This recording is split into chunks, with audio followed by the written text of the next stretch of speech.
Hey, everybody, welcome back to Practical Liberty. My name's Henry Bingaman, and today I have a guest that I've kind of wanted on the podcast for a while, but I didn't know he was doing podcasts until we started texting each other, and he said he'd be willing to come on. So my friend Will Green, who used to be a copywriter with me at Money Map and has since branched out.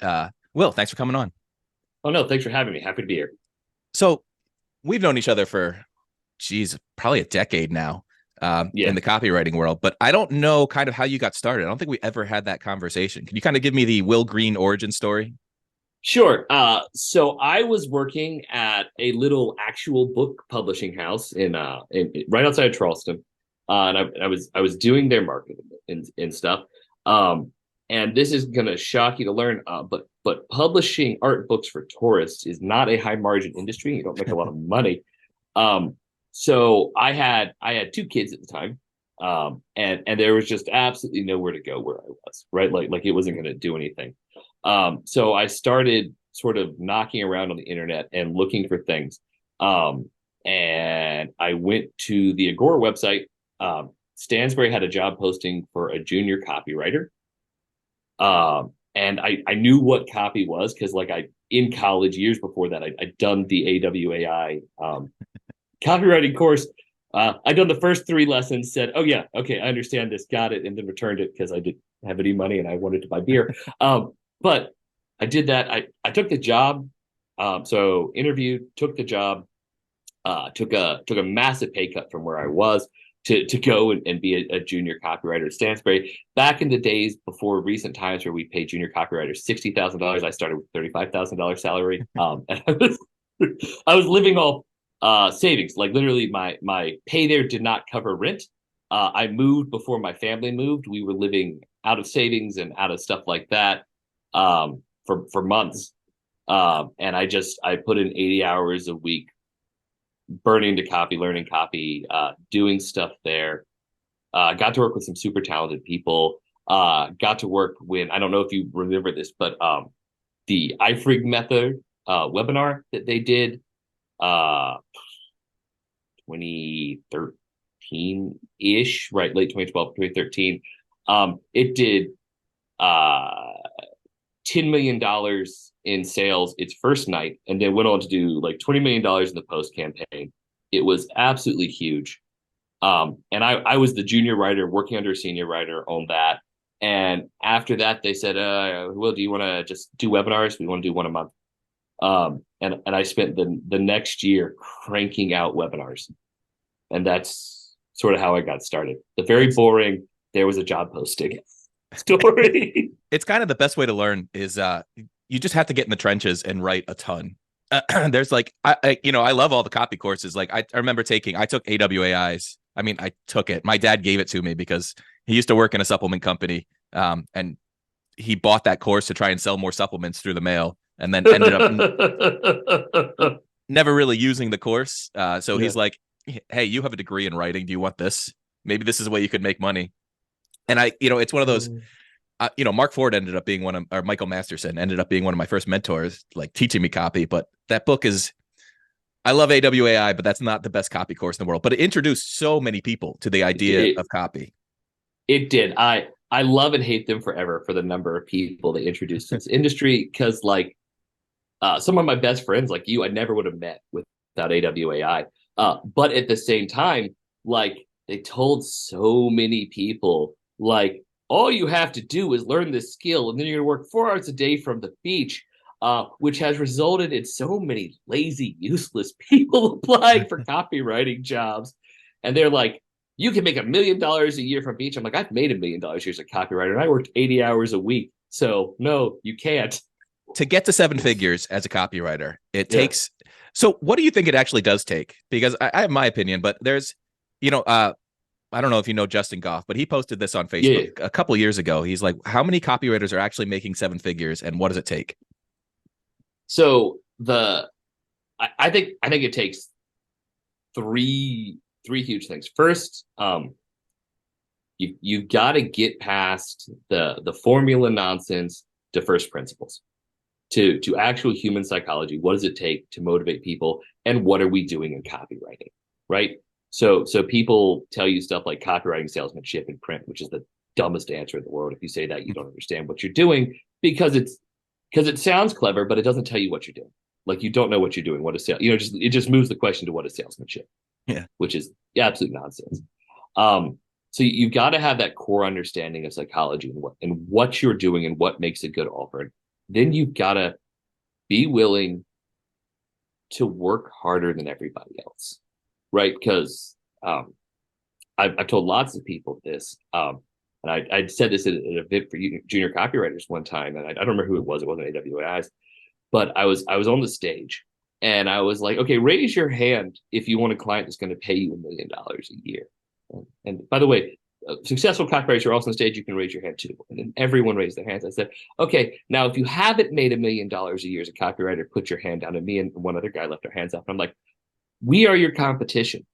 If you are not willing to fight me in an alley with a knife, stay home, because I will cut you for that client. And so you've got to just be willing to work hard. And then you've got to understand that if you aren't willing to do 20 hours of research, 30 hours of research for every hour you spend writing, you're never going to be successful. The hard work thing, it's truer in the beginning than it is later on in your career. Like, it's much easier for me to go out and get a $50,000 client that's going to pay me, if the project works, $200,000 in royalties on top of that. And I can go do that 4 times a year. And if I hit them out of the park every time, which is not guaranteed, at the level I'm willing to work right now, it's going to be much easier for me to negotiate a 6% royalty than somebody just coming up. So with experience, it does become easier, but it's not hard work still. Well, sure. But there's, it becomes one of those things like what's hard and what's not. Because I agree with you. Like, right now, writing copy, it's not easy, but it's not work. It's what I love. It's my crack. Like creating a marketing campaign. Like it's just, it's like giving me a line of heroin. Like, it knocks up my energy to the level. I'm happy. I'm engaged. I'm locked in and focused. And people will pay me a lot of money because of my name to go and do stuff, in the niches that know who I am. I'm worth a lot. But my first 3 years, I wasn't anybody. And you have to have a knock it out of the park campaign with no reputation. Yeah. In order to get a reputation. That has to happen. It's not an optional thing. Which means until you get that first success, so when you know less, when you have less connections to get a good opportunity, because one thing that we don't admit to new copywriters all the time is, why did my last campaign do $2 million and yours did $20,000? Well, because my client had a better offer in a 100,000 person list and yours did not. That helps. Why is my front end crushing yours? Well, because I'm working for a company that can put $100,000 a day behind the ad spend, and you're not. Yep. So you have to have outrageous success at some point in the first 2 years of your career in a way you don't actually deserve. That has to happen. I don't think it has to be the first 2 years of your career. Like, I don't know that timeline's right.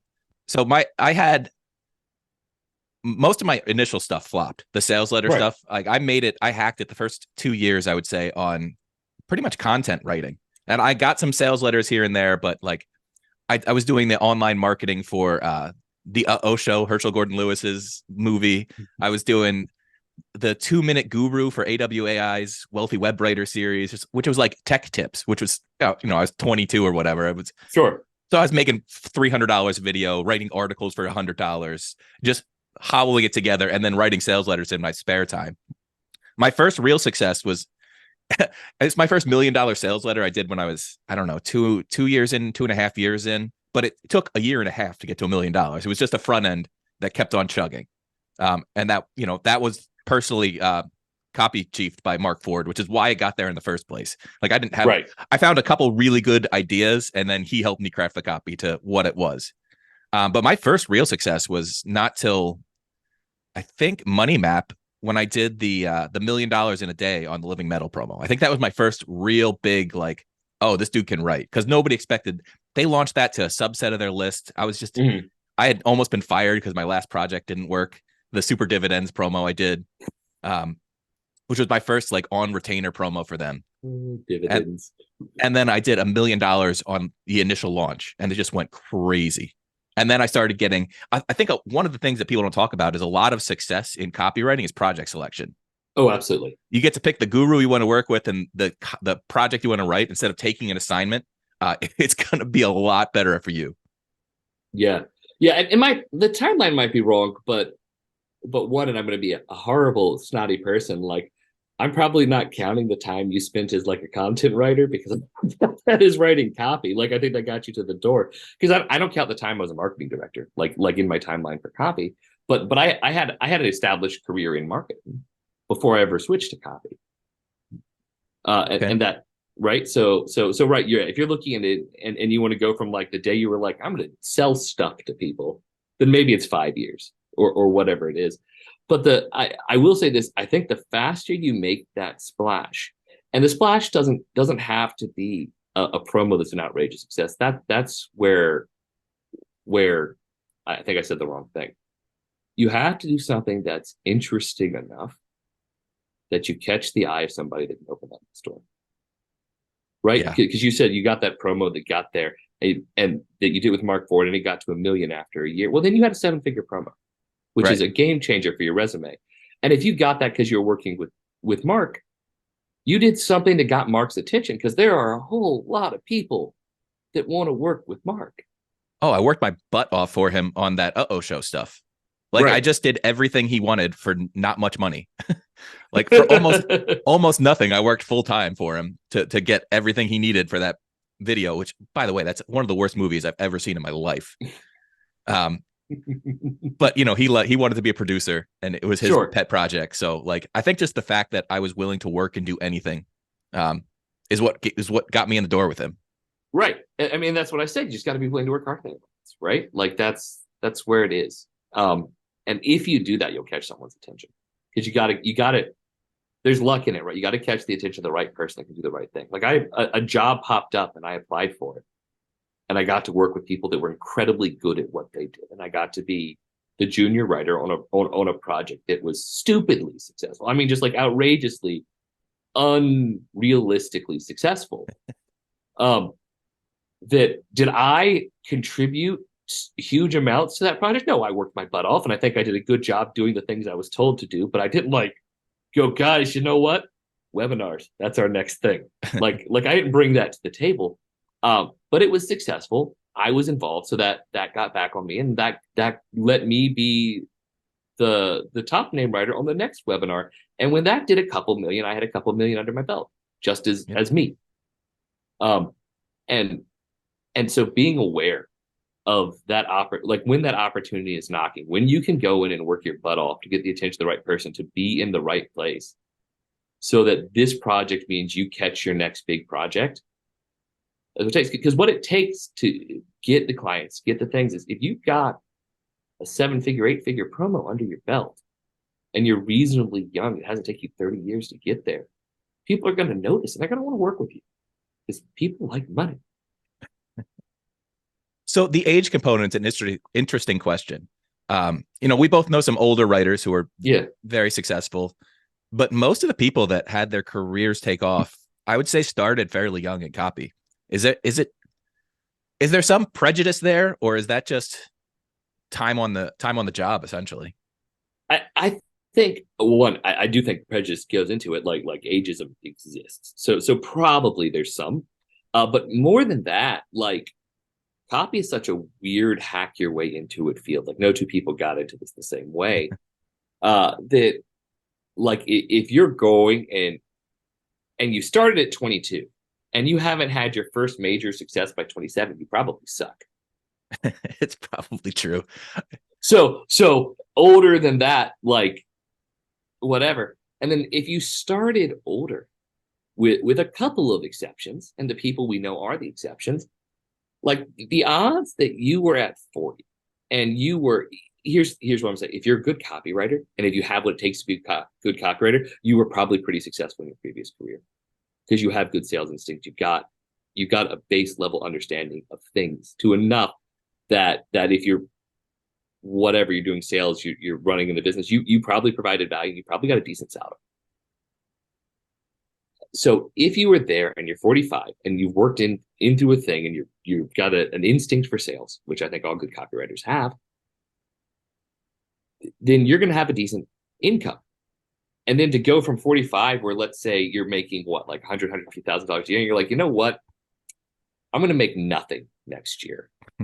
But if it works, it's going to be awesome. And I'm going to work my butt off for $7 an hour for 40 hours a week to get the attention of some guy who doesn't want to hire me for this because that's weird. Like why you at 40 insurance broker want to do this? Like, no. I understand why the 22-year-old wants to do it. He has no other option. I don't feel bad demanding slave work for slave wages from him, but I feel kind of guilty. Like that's a hard road in to get and to go and to do that work. I don't think most people who are successful and established their careers are going to want to make that jump and going to do what it takes to get it there and put 2 years against the grindstone for no reward when you're walking away from a six-figure salary. That's a huge thing to do. So I think you see that less because it's a huge sacrifice. It's a huge risk. And the math makes more sense at 22. It does if you're going all in. I think there's another. So I don't know if it works for pure copywriters, but there's another freelance. Yeah. There's a lot of paths to become freelance consultant on the side. You can get up to multi six figures that way. With copy as one of the skills, especially. This is what I think about in general. There are very few people who will ever make very, very good money as a pure copywriter, just doing freelance copywriting for some of the big name direct response people. Completely agree. There are a lot of people who can make really good money with copy as one of the things in their skill set. Sure. Well, and that's totally different, right? Like if you're an insurance adjuster or whatever, make up a career and you're really good at what you do and you say, I want to become a consultant that I have my system for how to do my thing, or the guy we were talking about before who goes in and just plants playhouse things like jump castle things. If he wanted to instead of doing it himself, say, look, I'm great at, I want to learn copy well enough to take, here's my system for doing this. And I want to sell it as an info product or sell it as a franchise to 1 million people or sell it to, Europe and the UK to 1 million people. I'm going to take that skill I have now and with very little work, just doing good enough copy because his offer and his expertise is real and deep. Roll out that as a freelancing consultant, he could add $1 million of revenue in a year. Yeah, but that dude was worth 9 figures. So we had, by the way, folks, we had about a half hour pre-discussion before we hit record, just catching up. So this is one of the longest pre-call discussions we've had. So if we bring up some topics that seem sorry about it, but let's so take it back a notch and let's say you're running or not even running. Let's say you have worked for 10 years at a lawn care company. Like, and you've moved up to management, right? You're not the owner, but you've moved up to management. But you have done the hiring, the systematization, the whatever on a business that's process driven, right? Like, it's cutting lawns. And the real skill you need to do that well is not cutting lawns. Any idiot can do that. It's actually hiring. You have to be able to hire at a pretty decent churn industry people to work outside when it's hot, when it's hard work that people aren't going to want to stay in. And you have to figure out how to get people to want to stay and how to recruit for that.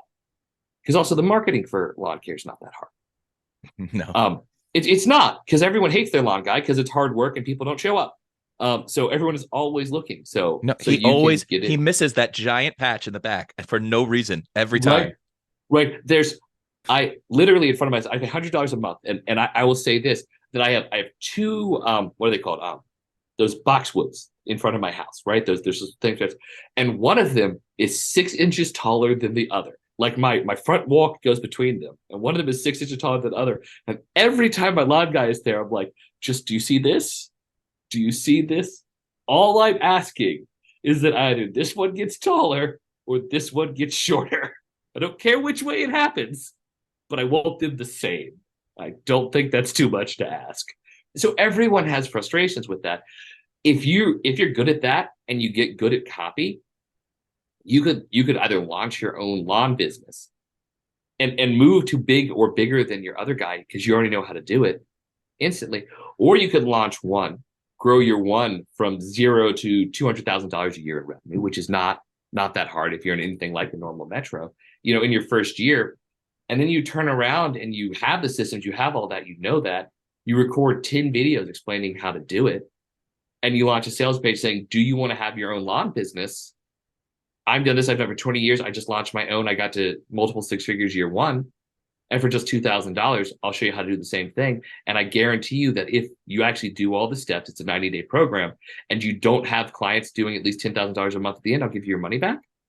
And you're good at copying, you make that offer, you can make $1 million a year from that, not have to mow lawns anymore. Yeah, this is it's one of the other things we wanted to touch on is you've done a lot of things. Well, I guess because we both retired from the FinPub game at about the same time, I think. Yeah, I think you left probably like a year or so before I did. I left October. Okay, yeah. So but we're both trying other entrepreneurial endeavors right now. Yes. So can you talk about kind of your transition from pure copywriter? Because you were mostly like you didn't have that many side businesses, or I don't think you had your copy program at that point. So you went from pure copywriter, who one of the few that made 7 figures a year, so you could hack it there, to kind of the entrepreneurial strain. Can you talk about that transition a little bit? Yeah, it was a planned transition. But it was weird because I'd started laying the groundwork for it the January before. So I launched a mastermind group to like a small group of really successful people. Just price anchor myself. So I did it, and it was for charity. It was $100,000 donation to a charity of your choice to get in. And you had to have at least a $10 million business or a $20 million exit. And I got like 5 people to take the offer. And one, they were absolutely amazing people. One of them's my business partner on the thing I'm doing now. And I learned a ton talking to them. And I think I got to provide a lot of value talking about direct response. But more importantly, for everything I did past that, I had the price anchoring that if you want to meet with me once a month, it costs $100,000 up front, which was really useful to be able to say. I imagine. And then from that, I launched the first version of the program that's now a more automated copy course and marketing course. I called it the Hunger Games, because you don't win, you survive. And it was $10,000, and I limited it to 7 people. And the deal was this: if you just came, it was 8 weeks, and then we ended up going for almost 6 months just because I liked the people and I had a blast with them. If you actually just came to every call with your camera on and participated, at the end of it, I'll give you all your money back, because I don't want to make money from this. I'm not looking to cash in off you. I want to meet the next generation of awesome marketers so that they're in my network. And if that's you, let's go. And if you're confident enough to bet $10,000 that you're one of those people, then I want to know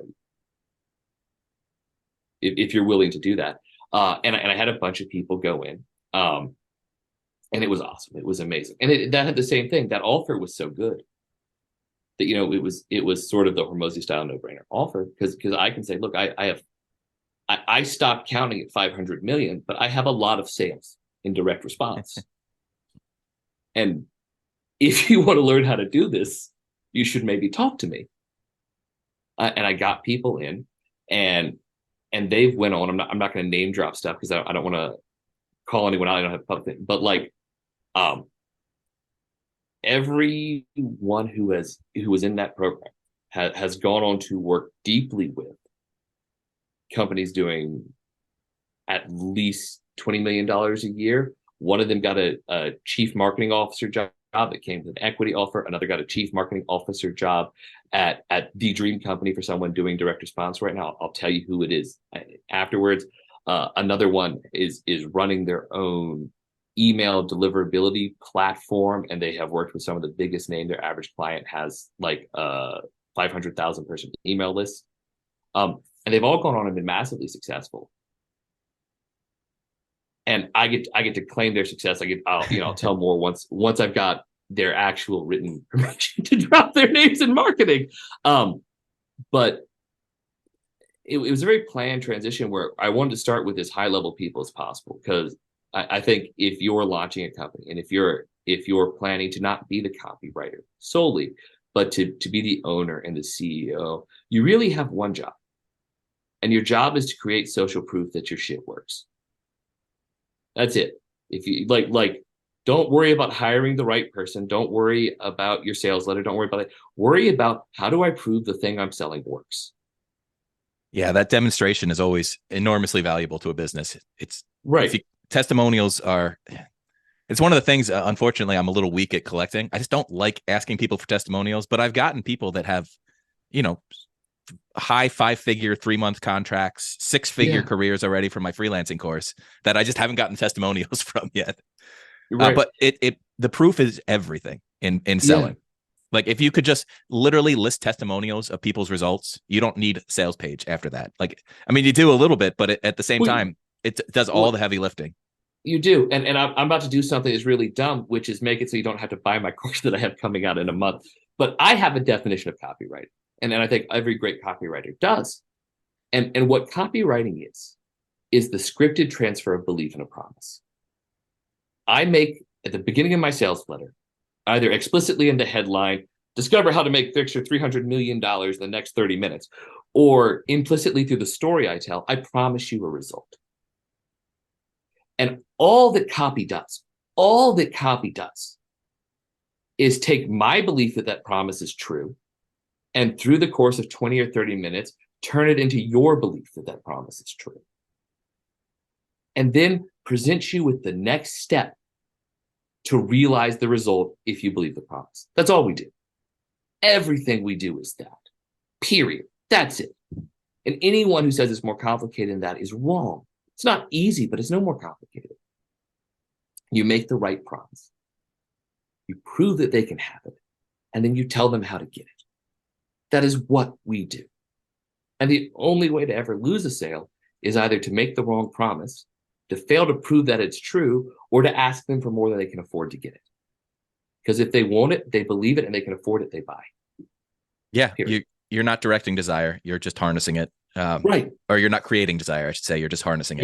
Good. But that promise, finding the right promise, finding the right proof, that's where, I mean, that's the difference between the hordes of people who make $20,000 a year with copywriting as a side hustle and the people that make 7 figures a year, the handful of people that can do it. I mean, it's literally those skills are that important, but they're that hard to master too. Yeah, well, and this is where I think you get back to what you said earlier, where offer selection becomes so important. Because if you want to be a freelance copywriter, choose somebody. Don't start with like who has the best royalty. Don't start with who has the biggest list. Don't start with that shit. That'll come. Start with who has the most proof that they can do the thing they say they're going to do for someone. So if it's a FinPub, who has the most proof that their stock recommendations make people money? If you're talking about, a weight loss supplement, who has the best proof that this makes you lose weight?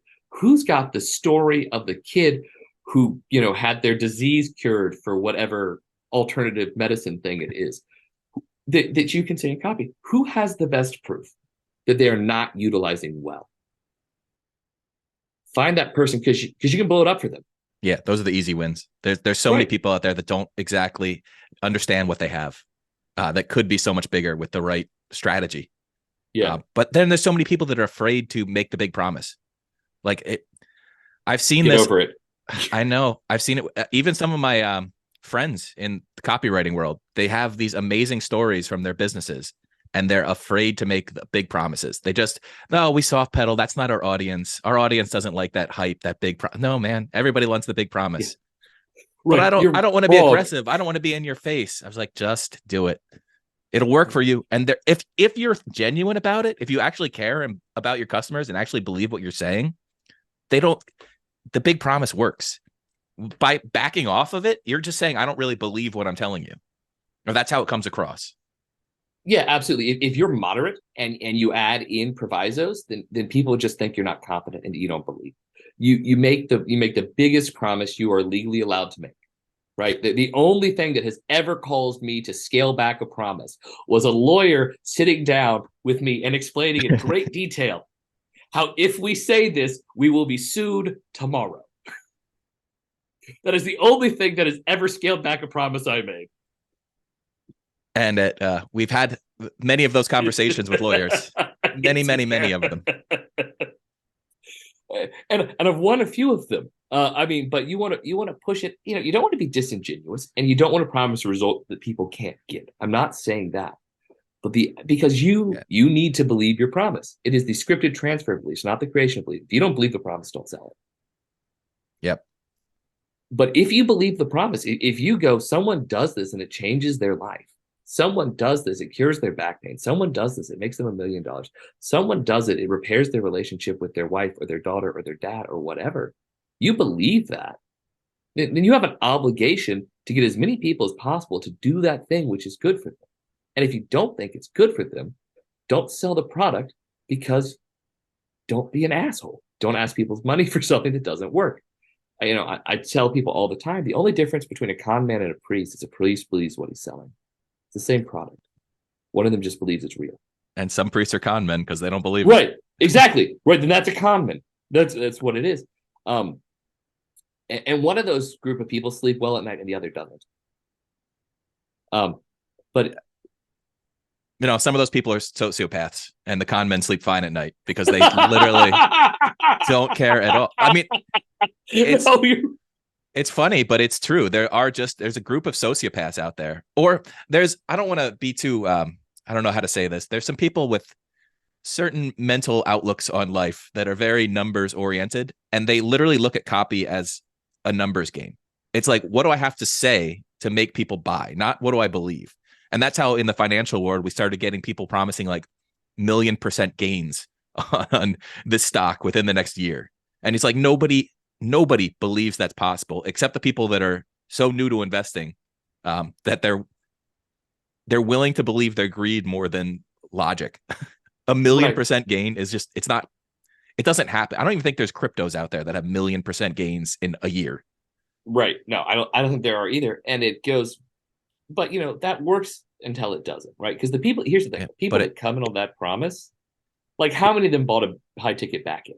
Beyond one. Like, it trashes the industry, but that's still could be a $3,000 customer. Sure. Yeah.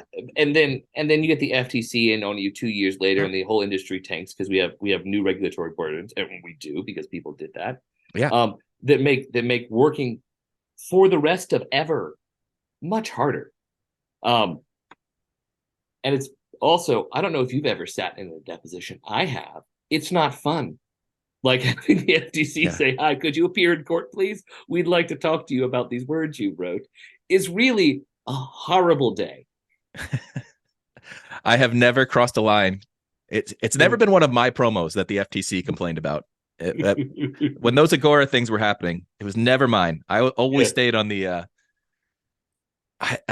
there were some promos where I look back and I'm like, I pushed that too far and I shouldn't have said that. And I think that's one of those, you kind of live and learn. You get too competitive, but I always try to be as honest as I can be, which honest as you can be is a weird way to say it because it's honesty. It's right. But all marketing is also, you're telling a certain set of facts. You cannot give everybody every fact. So you're painting something in the best light. That is what marketing is. Sure. So this is not an excuse to, I don't know. Some people say they're being honest by telling people all the bad parts about it. You're not being honest then. You're oversharing. And you're undersharing the good parts. I don't know. It's a delicate balance in morality and copy. It's something I've thought about a lot over the years because I've sold some products in the beginning of my career for certain health clients that I took because I needed the money. Yeah. And they asked me what ingredients they should include in the boner pill. And I'm like, here's the ones that'll market well. And then I never worked with that client again. But yeah, because it didn't sell, because I didn't believe it, because I'm not a supplement maker. I don't know how to fix 80-year-olds with that problem. Right. You shouldn't be asking me about medical advice. That's a terrible plan. But so it's something I've had to think, and I think everybody in business has to think about the ethics of it. So where are your, I don't want to ask your specific lines, but how do you think about ethics in business? Because you have a bunch of different businesses at this point. You have your copywriting business. You still do copywriting on the side for some clients. I don't know if you want to talk about the new outsourcing type business you have, but we can get into that. So where are your kind of like, I guess, what ethics do you stand on when you're thinking about business decisions? So I've got my personal set, like, am I going to do this sort of like as a life decision rule set that works well? And then I've got my is this a good product I should be offering, someone should offering, I should be marketing. And my line personally on a product is, do I believe it works? And do I believe it is created source and done it in an overall ethical way, right? Because there's stuff that works, but if it's, it works, it's the best coffee on earth, and it's grown by children who are literal slaves, then I shouldn't be selling it. That's bad. I don't want to support that, right? Right. But if it works and it's created and the business processes are ethical, like there's no overt immorality there, and I believe it works, and I believe it's a benefit to the customer, and that can include things that are not of benefit to the customer in like a financial sense, like I don't mind lottery tickets, and I don't mind selling lottery tickets to people, actual lottery tickets, even though it is a stupid use of money, because the way I see it is we all know we're not going to. Now, there's some gambling addicts that you need to cut off. That's saying, but a guy that goes out and buys lottery tickets, and my dad goes and buys a lottery ticket, which he will anytime it gets above 500 million or whatever. He's not an idiot. He's a very successful lawyer. He's got 60 employees, and he's not risking anything he can afford to lose. It's a lot cheaper. A lottery ticket's a lot cheaper than a movie ticket. And he has a lot more fun on the 3 days he pretends he's going to suddenly have $500 million than he does 2 hours watching a movie. It's still escapism, it's still fantasy, and nothing about that's not okay, because that's what he's buying, and it delivers on that. So if it delivers on the reason the customer's buying it, and like, for info products or whatever, in financial, people say, well, so many of these things don't work. Well, I don't know if you dug deep into the info product side of our business beyond the financial, but 90-ish% of people who buy an info product never finish it. And 60-ish% of people who buy an info product never open the first lesson. I don't have any pity for those people. I don't have any pity for a product that, like, 60% of the people who buy this product never get any result. I'm like, yeah, that's because they didn't open it. Like, if someone does it and it presents good information and it works, I'm great with it. Yep. Right? If you actually go through the product, delivers value. And I believe that, and I'm fine with it. And if we're not talking about some sort of, oddball, gross, immoral thing happening in the background where it's not a factory that's poisoning this river somewhere, right, and people are dying or whatever, then I'm cool with it. And then in places where I'm not an expert, because there are places where I've worked with customers and I've absolutely no idea whether or not the product works. I sort of lean into, like, do they believe it works, and is their belief reasonable? So I've worked, I've done some work in supplements, nowhere near as much as you. But when I work with supplement clients, it's like, I'm a medical doctor with 20 years experience. Here are the studies I've read. This pill is the best thing for X problem on the market. I deeply believe that. And I go, you obviously believe that. And your belief in that is a more viable judge of whether or not that's true than my belief in that product, because I have no expertise with which to say whether or not it works. But you believe that there should be things, and I have good reason to believe this product works. I'm willing to believe this product works. I'll sell it. It's an interesting. So I'll give you a concrete example. Sure. Of something I've had to consider recently, because I've started picking up copywriting work on the side too. I used to be a bigger believer in more cryptos than just Bitcoin, and over the past year or so, I've kind of become convinced that, at least at the moment, Bitcoin is the only one really worth considering. However, there's a lot of money on the table if I write a crypto promo for a crypto expert that actually, but he really believes in these altcoins and shit coins, for all my maxi friends listening. So he believes it. I actually think there is a good chance that you can make money on some of these things. Not that you should long-term hold them, but that there's an opportunity to make money. So I've been struggling with, like, I don't think I'm going to take that, because there's other options I can take, literally options promos that I can write that are much easier for me to believe in. They don't, I won't literally be questioning everything that the guru says on the options promo. But I guess, yeah, I've been trying to consider, where's my line? Because it's not lying, because that guy believes it. So I'm transferring, the way you define it, I'm transferring his belief. But I think it's probably bad for society to be selling a bunch of these shit coins. Right. Well, so I might then classify that with the, like, and it's not bad for the world side of things.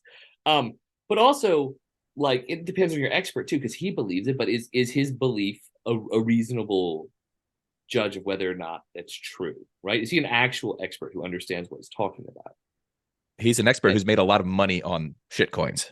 Well, that doesn't necessarily make him an expert, right? That could have made him lucky. And then, like, the last crypto bull run, making a lot of money on crap coins meant literally I bought a crap coin and then I waited. I have a crypto system that I've been tracking for the last year just to amuse myself that has a better track record than any product ever run by any financial promo or crypto guy in the universe. I call it the Ponzi payout system. And it starts with the basic premise of this: 99.9% of cryptos are pump and dump schemes. If you acknowledge that is true, you can make a lot of money, because it's very easy to make money off a pump and dump scheme if you know it's a pump and dump scheme. And what you do is you look at a crypto's chart, and if it's down here at a flat value, and then it suddenly spikes 5,000% and then shoots straight back down. It stays at a flat value and then suddenly spikes 5,000%, shoots straight back down, and suddenly spikes 5,000%, shoots straight back down. If it does that 3 times, then after the next time it drops by more than 99% in a day, that is my criteria, I buy the coin. And then I hold it until it goes under or it spikes up at least 2,000%. And here's how that works. I lose 100% of my investment 30% of the time. And I don't put money in this really, because a lot of these are tiny coins doing like 82,000 paper trading. Just paper trading it. But own paper, which is, you could use to do it. Own paper. The average winners and losers gain on those recommendations are 800% within 32 hours. Now, again, and you couldn't trade those. You couldn't use as a system, certainly, for like a trader thing. We put 1,000 people in, because some of these, the volumes are so low that you would be the pump and dump scheme if you recommended it. The second you told people to buy it, it would shoot up 30,000%, because that's more money than ever flowed into it. But it's not hard to make a pump and dump scheme pay if you know it's a pump and dump scheme. Hey, pump and dump promoters have pumped this 4 times. They just dumped. I bet if I buy it, they'll pump it again in the future. When they do, I'll sell it. That works really well. And ladies and gentlemen, the FTC does monitor for this, and the SEC does. So I would be very cautious about following this advice, because this is not financial advice. Do not do this. This system is for entertainment purposes only. And I'm not dropping the names of coins. Yeah, no, I don't need to go to jail. Yeah, what you're doing is bad and illegal. Don't do it. But if you acknowledge crypto what it is, and the amount of insider trading, the amount of pump and dump, the amount of really backhanded, totally unregulated nonsense that goes into it, you just acknowledge that's happening, and you buy the worst coins when they're about to be pumped, which tons of people did. You can create a track record with huge gains, because you're just riding this wave, and people did. And if that's who he is, don't promote his product. And if he's somehow more legitimate, talk about it, right? Well, you know who he is, but we'll talk about him later. So the other business you have, the video production, you want to talk about that at all? Sure. So this is just it's an interesting use of your connections and skills, I would say.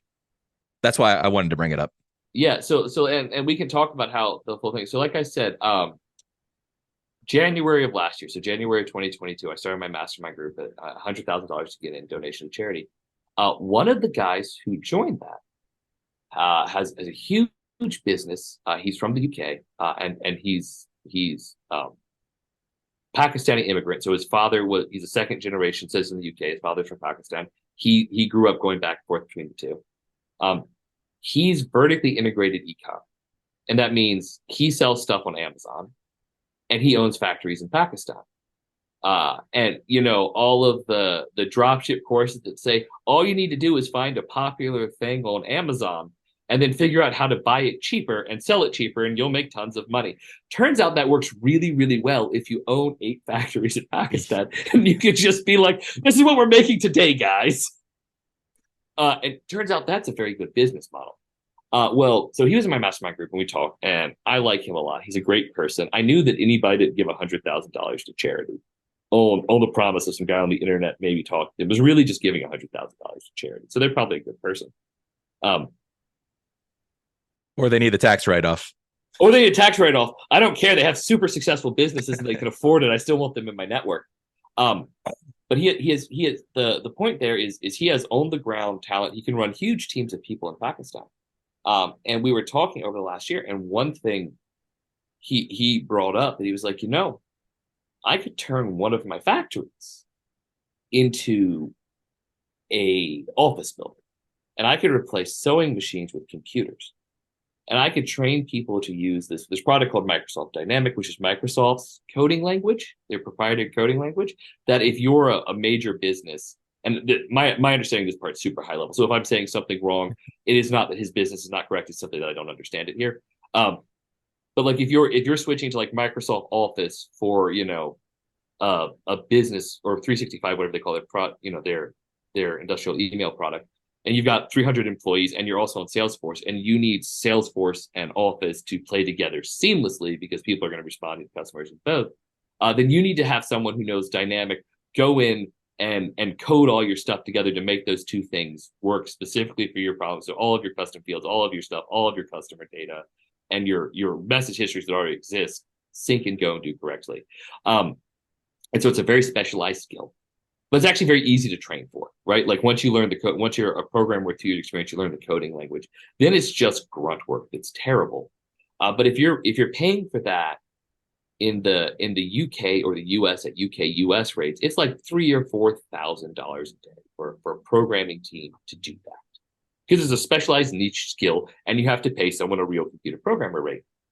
He just hired in Pakistan computer science, computer engineering, programming graduates, all literally like the Microsoft Dynamics certification course that Microsoft sells to be a certified thing, and said, all of you do that now. That's your job for the next month.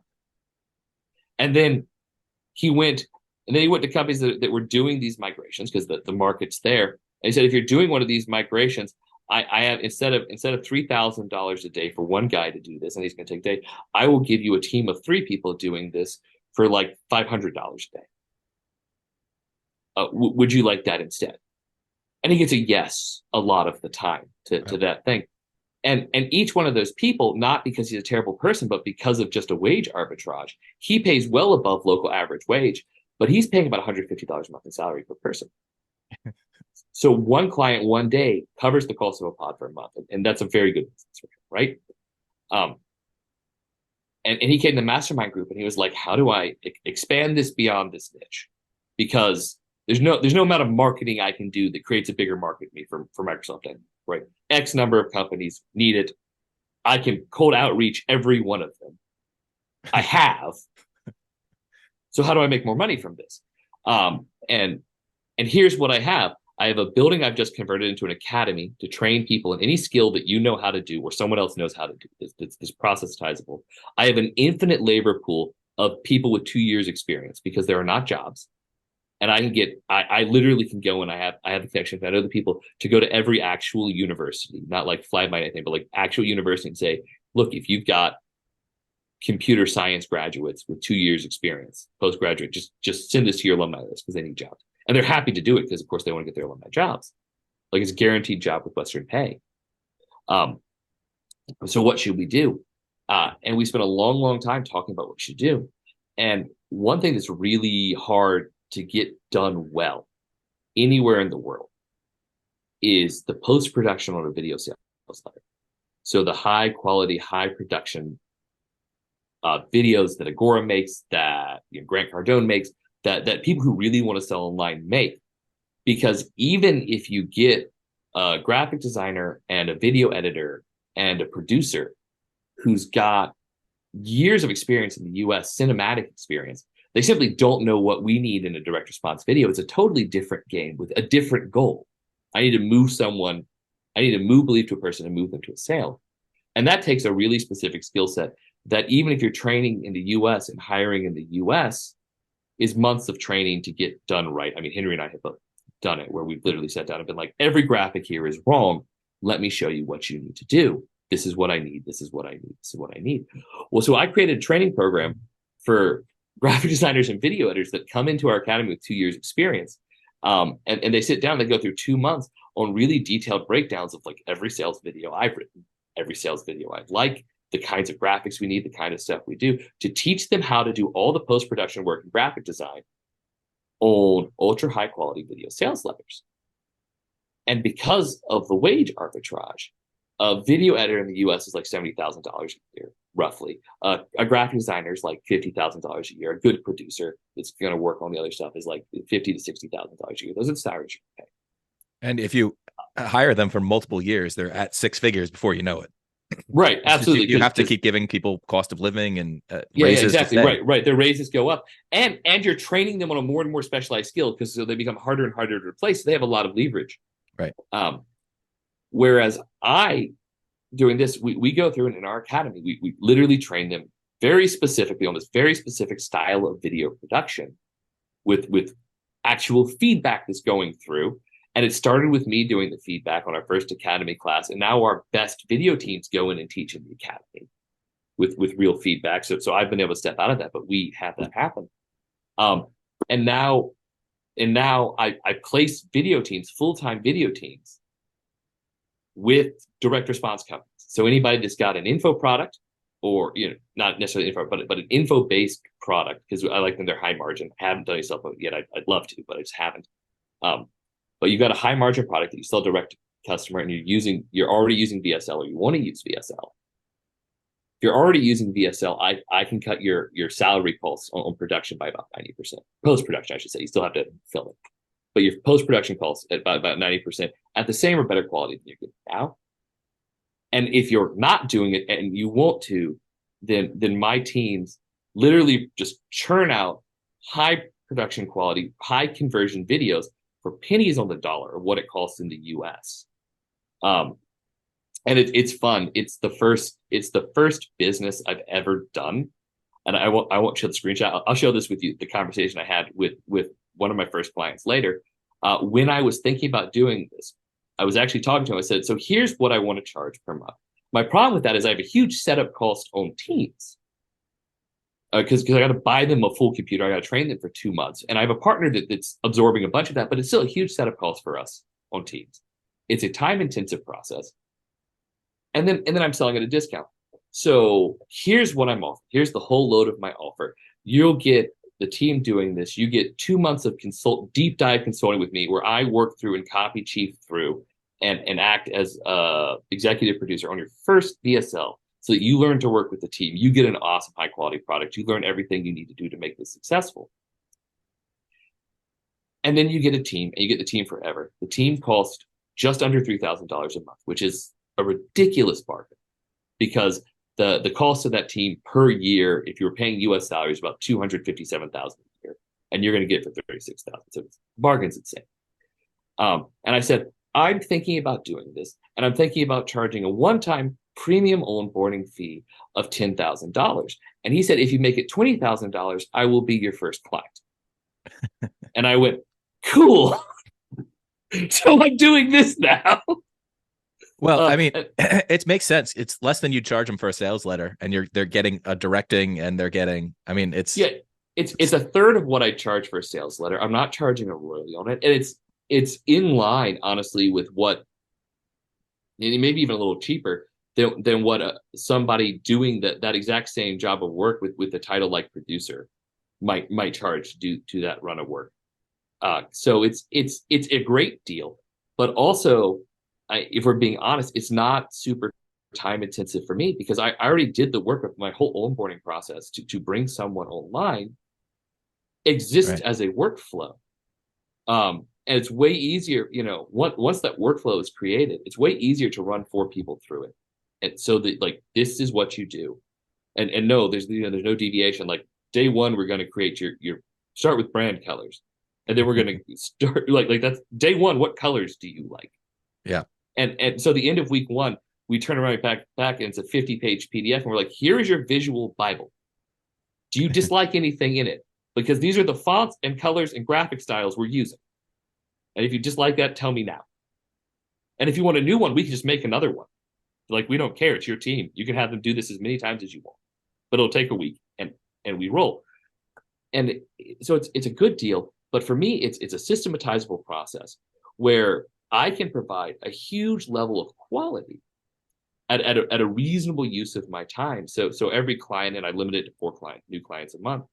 Every client in the first month probably takes 2 or 3 hours of my week, honestly, of really talking to the client and understanding what they need, and then another 3 hours of interfacing with their team. Because my secret weapon there is I have my own team that does video for me. That we're not releasing a lot of it yet, because after I got them trained, what they tend to do is they are, even after the academy, their support and training team for my client's new team. Because the team comes out of the strategy, they're just sitting down together as a team, working together for the first time, and now suddenly they have a client and they're expected to perform. Well, there's a ramp-up process, right? And there's a natural ramp-up process in a client that works well, in that your first week with them, really, you just need them to create a brand level, which is not that hard.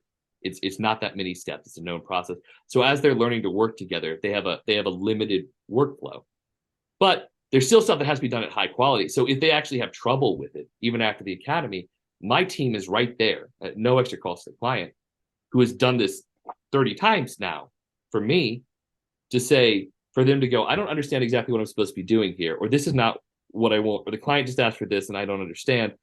For them to sit down, literally, they're in the same room. We have an office building, your team sitting here, my team sitting here. They walk across the room and they say, Abdul, I don't understand, like, show me how to do this.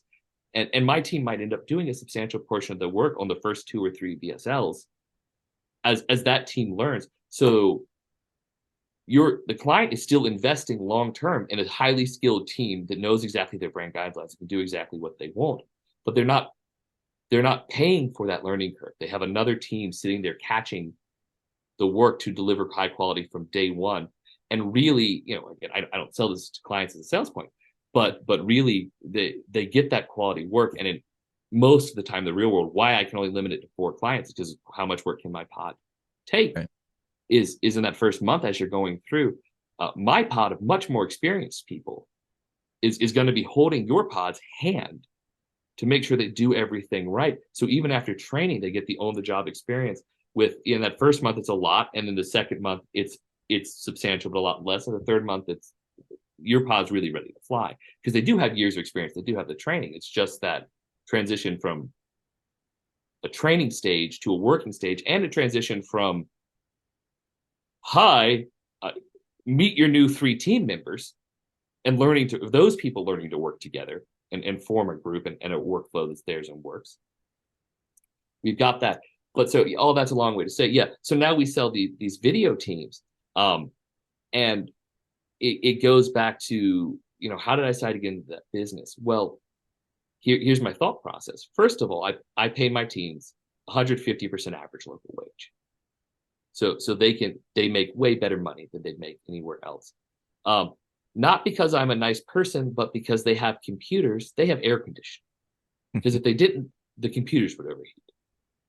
But they work in office chairs at skilled jobs that are not dangerous, in an air-conditioned room, where their other 2 options are unair-conditioned factories doing literal sweatshop labor, or subsistence farming. Those are the other jobs available. So I'm paying more for a safe, good job that they can keep forever. So that makes me feel awesome. But also, my partner and I have talked about this a lot. If we can place 100 teams between what he does with Microsoft Dynamics and what I do with these teams, that is 300, by local standards, enormously high-paying jobs in a small town in rural Pakistan. And what that does is, that's 300 families with huge income. Now, ancillary businesses get built there to serve the relatively high-income people. Now schools get built for their kids.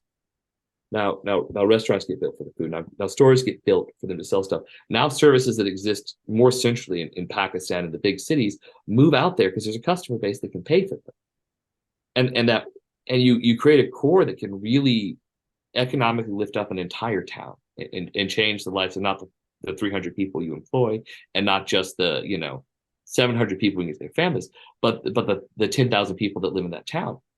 Because if you add a core of people with what are, by local standards, the pay that doctors get, which is what it is. I'm paying the equivalent of what an actual doctor with an MD makes in Pakistan.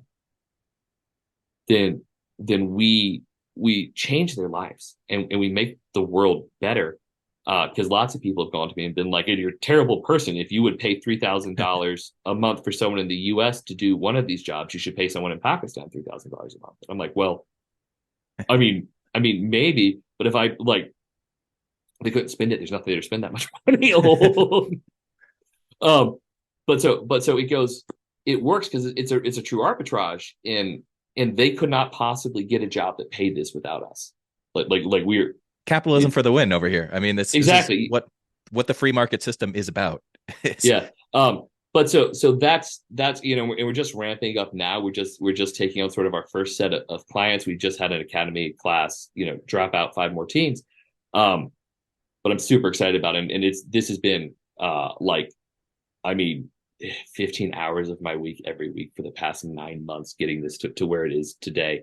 And way more for my partner, who literally flies back and forth to Pakistan from the UK to like oversee building more buildings to put more people, and problems like, hey, we need a parking lot now because ours is full. How do we make one?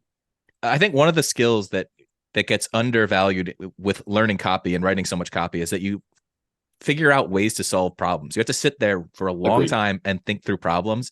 And I think it leads to a business mindset that most people that's why I think copywriting is it's a superpower when you can do it right, because it leads to so many other ways of thinking that can kind of advance business in so many different ways. And this is just an example of one of those. You saw the opportunity and you adjusted it to where you could make it fix somebody else's problem, and then thought through every angle of it. Yeah, well, and then part of the thing we did, and it was absolutely a copy process that got us to where we are today, was he really wanted to make it like, we'll just sell virtual assistants, and that's not a viable business, because one, just a virtual assistant's a very low value thing. Like, you tell me what skill you need and I'll train for it. Like, nobody wants that. They want a solution provided for them. And then if your only sales point is I'm cheaper than everyone else, then you just have to keep dropping prices. And when you're talking about to create a team, we've got a multi-$1,000 upfront expense in computers we have to buy, plus a huge expense in 2 months of salary, because we pay them as they're going through the academy. That's how we get them there every day. But you got 2 months of academy time before they're ready to see a client, that we have to cover 2 months of salary for full team. Every 5 teams is another room we need, which is another air conditioning unit, which is more solar panels, which is more diesel generators, which is more fuel coming in, because the electricity there exists but is unreliable. So we have to have our own. We have to be able to run as though there is no electricity from the grid, because sometimes there's not. Those are huge expenses that if you're going, and as a copywriter, I was going we can't offer the service. Like, the math won't work. The only thing I can offer that's going to move that on a sales page, on just a general team of, would you like a couple of VAs, is look at how much cheaper we are than somewhere else. Right. But you make it look at this, but you change it to, I solve this business problem. If you're a multi-million-dollar info product business, I will either drastically increase your sales or radically reduce your costs. Because the guy that said I'd pay $20 for that was on his calls. He was like, I spend $150,000 a month on video right now. Yes, done. Please, right now. Thank you. Yeah, and you're not getting rid of all of those costs, but you're dramatically cutting the post-production. Right. No, I'm cutting it in half, right? Because you still have to pay for a camera, you still have to pay for a studio to actually record the video. But even let's say I take $150,000 and $75,000 of it becomes $3,000. And so you went from $150,000 a month in costs to $78,000 a month in costs at the same or better quality than you were getting before. That's a huge win. Like it's not hard to sell. That's a huge win. Oh yeah. Right. And that's where copy becomes a superpower, where that problem solving element of what's the right offer becomes a superpower, because you can look at the resource you have. Because what was my resource? My resource was basically an unlimited ability over time to create whatever skill set of workers I wanted, who would work for, by Western standards, an enormously cheap wage, something that was just pennies on the dollar compared to here. And then it was, well, what do you train them to do? And what do you have them to do? And my partner's first answer was, look, I'll just go to companies and say, well, what do you want them to do? I can train them to do anything. And that's a hard pitch. Like you can't make them do all that work. And you have to come in with an offer. It's actually one of the core principles I teach in my freelancing course is you don't come in and say, what can I do for you? You come in with an offer. It's the only way to make a viable business. Yeah, absolutely. And we both learned that truth from copy. That if we come in and we say, well, we can just do anything you need, just tell us what you need. That doesn't work. You come in and say, here's what I can do for you. Here's what it'll cost, and here's the result. Does that sound good? And if it's a good offer, people go, yep. And now you've got a business. So yeah, I agree. Copy is a superpower. And like I could, besides the fact that obviously I'm creating very copy directed video, right? Like my experience as a copywriter directly taught me how to make these videos, because that's what I've done for the last 10 years, is make hundreds of these, or dozens personally, and then work as a copy chief, own dozens and dozens more, so hundreds in total, is make these videos. It taught me how to do that. But also like the copy mindset of what problem, who's my audience and what problem can I solve for them is what let me get to this business, which, I mean, it's early days yet. Who knows how we're going to turn out, but I'm very, very excited about the upside there. So if people want to learn more about copy from you, are they going to have to pay $10,000 to bet on themselves? So I guess, yes, until mid-October. So the Hunger Games, my copywriting course, I finished the pre-sales in the automated version a couple months ago. Everyone's through that. We're making a couple of changes to the workflows because we got some great feedback on just the practical side of the course. But then we're gonna drop it live. The course is gonna launch mid-October, probably the 18th, and it is the best deal in the universe if you want to learn how to write copy. The course is $297. It is 4 weeks long. It takes about 20 minutes a day to do the lessons. And here's my deal, because I'm not lying when I say I really just want to meet better copywriters. I want people who love copy in my life and in my network. If you actually do all 4 weeks, every day, the system tracks it automatically. So you do lesson 1 on day 1, lesson 2 on day 3, lesson 3 on day 3. It takes about 20 minutes. You actually do all 4 weeks. At the end of the 4 weeks, I send you your $297 back in PayPal. You don't have to ask for it. My system tracks it automatically. It's not a refund. It's a straight guarantee. If you do it, I will give you your money back, because there's no universe. Not because I'm a nice person either. It's not just because I want good people in my network. It's because there's no universe that if you spend 4 weeks listening to me talk about copy, and you could ever possibly be my client for anything, that you will not immediately go out and ask to give me a great deal more money to work actually in person one-on-one with you to copy. Because you can bet your ass off there's not the end of that photo. But I can do that. And I like I said, I know 60% of people are never going to get past the first lesson. That is a hard truth in the info product industry. I bet when you're offering them their money back, you're getting a lot of people who make it a week. So having run this offer for myself and others, I can give you the hard numbers, but I probably won't give them on the podcast. But let me just say, the math works for me, but the math also works for you. If you're really going to do it. First of all, $297 is nothing for this. I've literally charged $10,000 for the same lessons, and they're worth it. Other people doing courses that are nowhere near this good are charging $997 to $2,500. But my refund guarantee is not if it doesn't work, you get your money back. It's not if you're unhappy, you get your money back. That's crap, right? If it doesn't work, of course you get your money back. My guarantee is simple. If you do it, if you show up, the course is free. If you're wasting your time, that's expensive. Where can people go to get on your list, find more out about this? So to get on my list, it's copyroad.com. And you are Copyroad on Twitter as well. I am at the Copyroad on Twitter. I am Copyroad on LinkedIn whenever I own LinkedIn, which is rarely. Copyroad is my handle and my brand name everywhere, because I could buy the .com and I could spell it. I like it. Well, I highly recommend everybody go get on the Copyroad list. If you want to learn copy, you can do it for free. If you put up basically $297 or whatever it is in a escrow account, essentially, and just do the lessons. No downside there. So, Will, I want to thank you so much for coming on. It's been great catching up. And this was I think a great episode. I think people got a lot out of it. Awesome. Cool. I had a blast. Thanks so much for having me.